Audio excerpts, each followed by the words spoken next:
నమస్కారం. ఘంటారావానికి స్వాగతం. ముందుగా ప్రధాన అంశాలు. అత్యంత విషమంగా జయలలిత ఆరోగ్యం, రక్షించేందుకు తీవ్రంగా ప్రయత్నిస్తున్నామన్న రిచర్డ్ బెలే.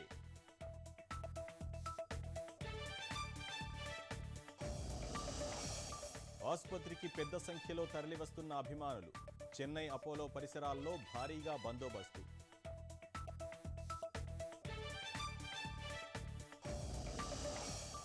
నోట్ల రద్దు చర్చపై పార్లమెంట్లో వీడని ప్రతిష్టంభన, ఉభయ సభలు రేపటికి వాయిదా.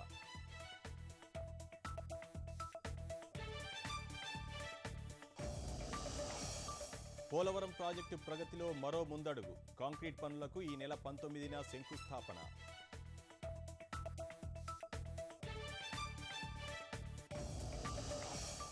తిరుమలలో పీఓఎస్ చెల్లింపులు, ఈ విరాళాలపై అదనపు రుసుం రద్దు, బ్యాంకులకు తామే చెల్లించాలని టీటీడీ నిర్ణయం.